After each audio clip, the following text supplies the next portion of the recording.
कभी कभी मन में एक सवाल उठता है ना कि आगे क्या होगा। जो एक अच्छी स्टेबल नौकरी का सपना देखा है, क्या वो बस सपना ही रह जाएगा? अगर ये सवाल आपके भी मन में आते हैं तो आइए आज उसी रास्ते की बात करते हैं जो सीधा मंजिल तक ले जा सकता है।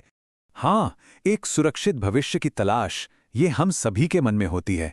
एक ऐसी जिंदगी जहां हर महीने की टेंशन ना हो, बस एक सुकून हो, एक शांति हो।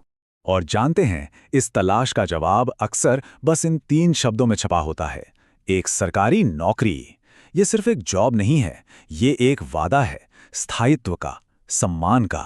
समझिए, एक ऐसी नींव जिस पर आप अपने सपनों का घर बना सकते हैं। तो चलिए अब सीधे उस मौके की बात करते हैं जो बिल्कुल सामने खड़ा है। नाम है सचिवालय भर्ती 2026। और ये वही अवसर हो सकता है जो उस सुरक्षित भविष्य का दरवाजा खोल दे। अच्छा, तो देखते हैं इसमें है क्या क्या। देखिए, यहाँ 3 अलग अलग पोस्ट्स हैं। मल्टीटास्किंग स्टाफ यानी MTS, जूनियर सेक्रेटेरिएट असिस्टेंट यानी JSA और जूनियर स्टेनोग्राफर। और ज़रा इनकी सैलरी रेंज देखिए।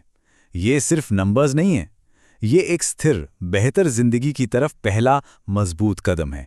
सबसे पहले बात करते हैं मल्टीटास्किंग स्टाफ यानी MTS की। देखिए, ये एक बहुत जरूरी भूमिका है। ऑफिस के काम की नींव समझिए इसे। और सबसे अच्छी बात क्या है? इसके लिए क्वालिफिकेशन सिर्फ 10वीं पास। मतलब सरकारी नौकरी में एंट्री के लिए इससे बेहतर शुरुआत और क्या हो सकती है। ओके, अब आगे बढ़ते हैं। अगली पोस्ट है जूनियर सेक्रेटेरिएट असिस्टेंट यानी JSA। इसमें काम थोड़ा अलग है, जैसे डेटा एंट्री, रिकॉर्ड्स मेंटेन करना, टाइपिंग। तो जिन्होंने 12वीं पास कर ली है और हाँ, जिनकी टाइपिंग स्किल्स अच्छी हैं, उनके लिए ये एक ज़बरदस्त मौका है। और फिर है तीसरी पोस्ट जूनियर स्टेनोग्राफर की। अब ये एक स्पेशल पोस्ट है, आम नहीं है। इसके लिए 12वीं पास तो चाहिए ही, साथ में स्टेनोग्राफी का स्किल होना ज़रूरी है। जिनके पास ये हुनर है ना, उनके लिए ये एक बहुत ही सम्मानित और अच्छी खासी सैलरी वाली जॉब है।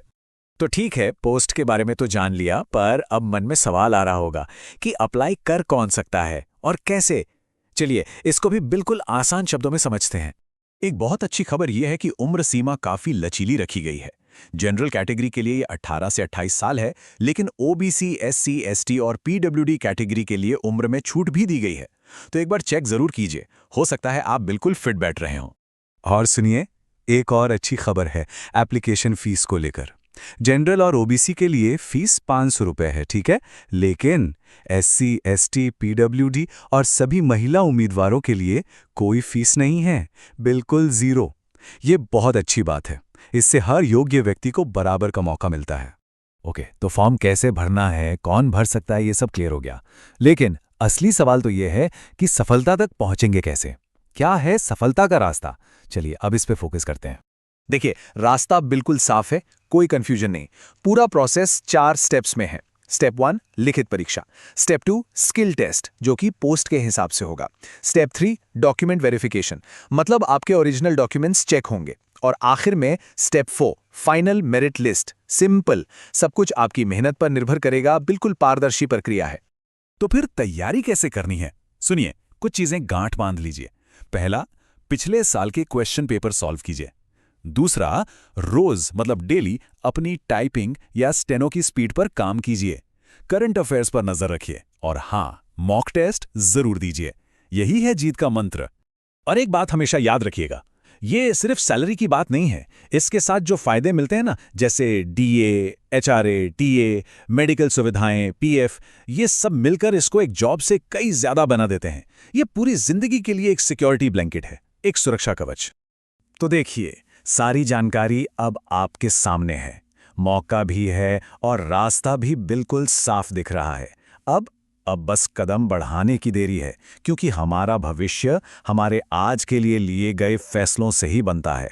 और हाँ, ये तारीख, इसे अभी के अभी कहीं लिख लीजिए, 2 मार्च 2026।